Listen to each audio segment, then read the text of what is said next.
we had a community meeting a few weeks ago. The topic of training came up, and some of the juniors said, well, what is training? We don't know what training is. Okay, so we've been discussing that some, and Venerable Chuni did some very good BBCs. Have you finished with your? Okay, well, why don't you do one tomorrow then? Okay, I'll take a day off tomorrow and you can do it. But as part of that discussion about what is training is people were saying that they wanted consistency and equality. Okay, so it sounds very good, consistency and equality. And then I sat and I thought, well, what does consistency mean? Okay, does that mean that everybody is trained in exactly the same way? Yeah, we might say, yes, equality. But the Buddha actually said, mm-mm. And so in Aryadeva's 400, when he talks of different kind of disciples, for example, he says that there's some people that are more inclined towards attachment and other people who are more inclined towards hostility. And a wise teacher trains those people and treats those people differently. So the people who are inclined towards attachment, they make the teacher makes them work very, very hard. Yeah, and doesn't give them much praise. The people who are inclined towards hostility, the teacher trains a little bit differently, in a more gentle way, yeah, and encourages them. So you might say, well, that's terribly inconsistent. You know, you don't treat everybody exactly the same way. But if you look at what consistency from another perspective, it's very consistent because everybody is trained in exactly the way they need to be trained. So isn't that consistency? Isn't it inconsistent to train people in exactly the same way, whether they need that training or not, whether it benefits them or not, to make everybody do exactly the same thing? That would be inconsistent. And so I know this can seem confusing because I remember, you know, the early days around my teacher, and, you know, the slogan always was, well, Lama said, yeah, you know how that one is, and Rinpoche said, and Geshe-la said. But the problem was what Lama Rinpoche and Geshe-la said was different to different people. And everybody thought, but wait a minute, I heard with my own ears the way he said that things should be. Yeah, and you didn't hear correctly. And the other person said, well, I heard with my ears that he said this, and it's you who are not following instructions. And so then, you know, another quarrel starts.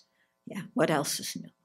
But you see, actually, the teachers are being quite consistent in treating people and telling people what it is they need to hear or think about in that exact moment. Yeah. Now, I can then also about equality. You know, does equality mean that everybody does the same thing? Yeah. So that in the summertime, everybody goes out to work in the forest, whether they're physically capable or not. Is that equality? Yeah. It's a pretty dumb kind of equality, isn't it? Yeah. Because everybody has different skills, so everybody's going to offer something different. And so equality is everybody offers something, but what they offer to the community is going to be different because they have different physical abilities, different ways of thinking. We're individuals. So, the purpose of training is not to come out as cookie cutter monastics, whereby, we all have the same plastic smile, like Ivanka Trump, that plastic smile, and we are all, just delightful monastic. Yeah, that's not the purpose. Yeah, because you see, look at our teachers. Our teachers have such different personalities. Yeah, and isn't that good? Because we have different personalities, so we're attracted to different kinds of teachers, so everybody can have their needs met. Yeah, so we shouldn't have a small way of thinking about consistency or equality. Okay. Then sometimes people look and they see some people in the community and they say, well, those people, they get excused from going to meditation, and I have to go to meditation. It's not fair. Okay. Now, what are those people who are not going to meditation doing? Yeah. Are they in bed sleeping 12, 15 hours a day? No. They're working in the kitchen. They're working in the forest. They're going to town. Look what we've been doing trying to get ready for this program. They come back and they're exhausted. So they have to miss a session. Okay. Does that mean that you're being treated unfairly because you have to go? Now, I have a question here. If you're a nun and you think, I have to go meditate, you're in the wrong profession. That's exactly it. If you think, I'm a nun and I have to go to Posada. Okay? So check the way you're thinking. So, and check what other people are doing, because they're not in bed sleeping. When people are excused, or if they're in bed sleeping, it's because they're exhausted at the end of the day by offering service. Yeah. Okay. So, when we have that precept of not looking in other people's bowl, it doesn't mean just, okay, what's in your bowl? You have 2 more noodles of spaghetti than I have. That's not fair. It's not that. Looking in other people's bowls also means minding business that is not our own. Yeah. So that we're so concerned out of our deep compassion that somebody else is not receiving adequate training because they don't have to do everything that we have to do. Yeah, so we're pointing it out of compassion so that they can be trained more properly. Okay, that is looking in somebody else's bowl. That is not our concern. Okay, our concern is what's happening with this one and how this one's getting trained. Of course, if we see somebody really running into problems in their practice and somebody's dreadfully unhappy, yes, of course, say something. Come and say something to me or one of the seniors. But if your mind's going, it's not fair, it's not equal, it's not consistent, then you have to look inside here. What's going on in here? Okay? Because our foremost job is to train ourselves. Okay. Yeah, so when you start to think, well, I have to do things they don't have to do, then stop and ask yourself if you're willing to do the things they are doing.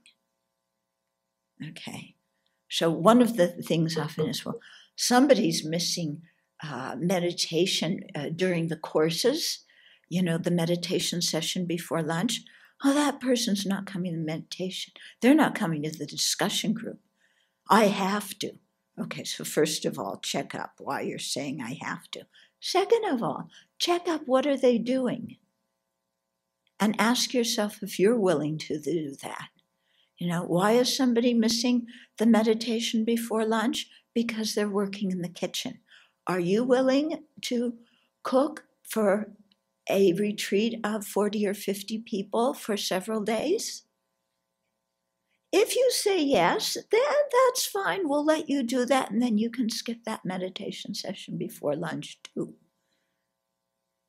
But if you aren't willing to do what the other person's doing, then why are you complaining when they miss something in order to serve the community so that we get the lunch that we're eating?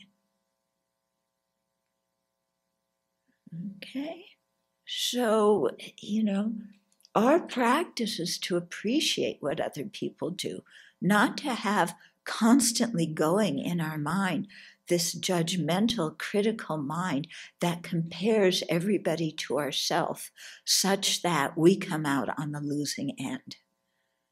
Because we've done that our whole lives, haven't we? Compared ourselves to others, and it's not fair. I was the oldest child. My brother got to do things, at a certain age where I wasn't allowed to do those things. It's not fair. Jeannie Gordon across the street gets her mother lets her do this and that, and I don't. You don't let me do that. It's not fair. Yeah, my brother got 2 more noodles in the noodle soup. And I got. It's not fair. Do we want to go through our whole lives like that? With that complaining mind? That somehow we're entitled to more and better in this universe, and the universe is betraying us. We're nuns, for goodness sakes. We're the most fortunate people on this planet. You can't have more fortune than we have. What in the world are we complaining about?